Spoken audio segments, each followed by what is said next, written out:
Naam, mapigano kati ya jeshi la Jamhuri ya Kidemokrasia ya Kongo na wasaidizi wake wazalendo pamoja na jeshi la Burundi dhidi ya waasi wa M23 ambao wanashirikiana na Twirwaneho na Red Tabara wanaoungwa mkono na serikali ya Rwanda yaendelea kwa siku mbili katika vijiji vitatu vya misitu ya tarafa la Uvira na vitatu vya tarafa la Mwenga pembezoni mwa Minembwe, mkoa wa Kivu Kusini, siku chache baada ya M23 kujiondoa mjini Uvira, mashariki mwa Jamhuri ya Kidemokrasia ya Kongo.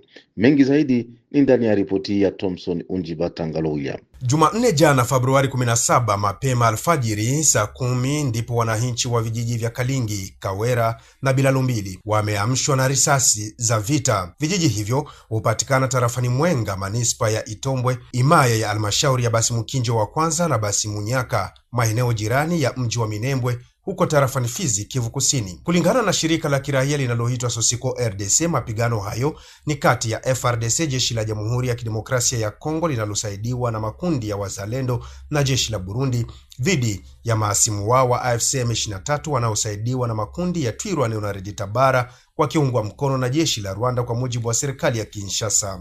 Bui Jean Kelvin, mratibu wa Sosiko RDC, ameviambia vyombo vya habari mjini Uvira hii leo kuwa mapigano hayo yaliripotiwa pia katika vijiji vitatu vya misitu ya Uvira, uko Mulenge, Mashuba na Nyamutiri. Bui Jean Kelvin hapa akizungumzia mapigano hayo. Mapambano makali yameripotiwa tena mtarafani Mwenga, mu lokalite Kawera. Kawera ni mugrupema Bashimunyaka, sektere ya Itombwe, na mulokalite Bilalumbili na Kalingi ni msektere ya Itombwe, grupema Bashimukinji premier. Na utafahamu kama jana tena pa Mulenge na Saine kumeripotiwa tena mapambano makali. Mulenge ni mutarafa la Uvira, grupema Kigoma, sheferia Bafuliru.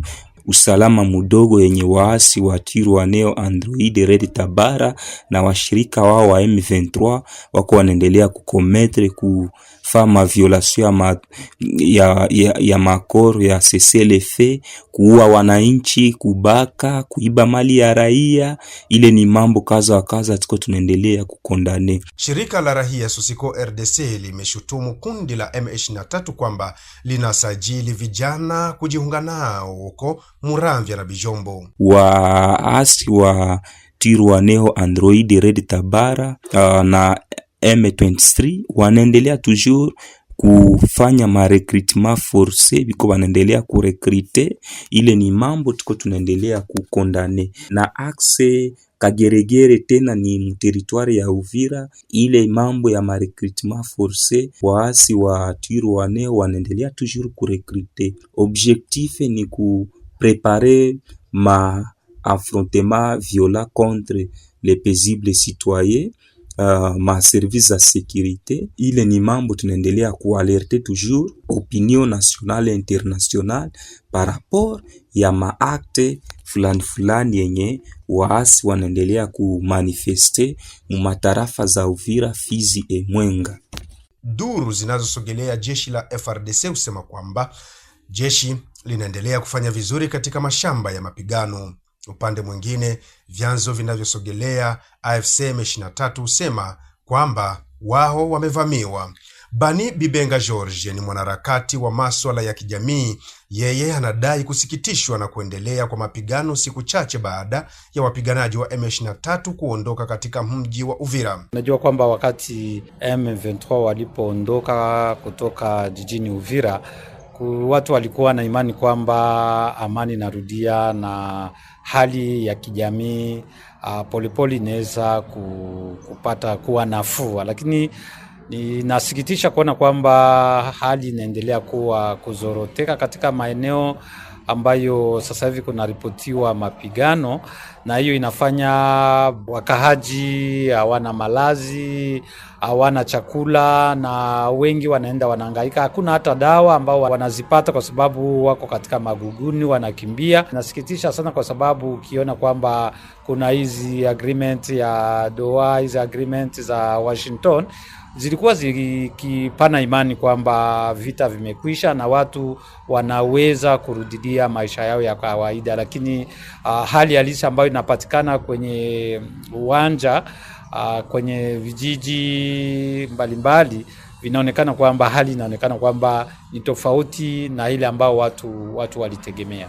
Akiendelea kuzungumza na vyombo vya habari, Bani Dibenga anaitaka serikali ya Kinshasa kufanya jitihada zote ziwezekanazo ili amani kurejea upesi maeneo hayo. Tunaomba kwa serikali kwamba irudishe hali ya utulivu na usalama katika hiyo maeneo, ili kwamba watu ambao wengi wanakimbilia katika misitu warudie katika maeneo yao na waendeleze maisha ya kawaida, na pia serikali iangalie namna gani kurahisisha misaada ya kiutu kwa wale ambao wanaathirika na hiyo vita. Licha ya M23 kuondoka katika mji wa Uvira, Kivu Kusini, ni kwamba kusikika kwa vita maeneo mengine ya tarafa za Uvira, Fizi na Mwenga kuna athiri msongo wa mawazo ya wananchi wengi, haswa ikizingatiwa kwamba raia wengi waliokimbilia katika nchi jirani za Burundi na Tanzania ukumbana na changamoto nyingi za maisha makambini walikokimbilia. Wamesema hivyo wanasaikolojia. Bwana Mikolwa Eli Jonathan ni mtaalamu wa magonjwa ya kiakili, anazungumza. Watu wengi wamehama manyumbani kwao wakajielekeza huko Burundi, wanawekwa hawafanyi kazi, hawatumiki. Mtu alikuwa na kazi yake hapa Uvira, anaiacha kula na ikaliko anachunga tu asera msaidie. Ile inatuma watu wengi wanakuwa affected paraporo ya na zamani. Chanzo yote ni tunaona kama ni hivi. Tufahamishe kwamba Umoja wa Ulaya umehaidia serikali ya Jamhuri ya Kidemokrasia ya Kongo kuwa utatoa msaada wa euro milioni 81.2 kwa minajili ya kusaidia raia wa mashariki mwa Jamhuri ya Kidemokrasia ya Kongo kama vile misaada ya kiutu. Wakati huo tufahamishe kwamba utawala wa Kinshasa tayari umerejea vilivyo katika mji wa Uvira ambako shughuli za kawaida zinaendelea.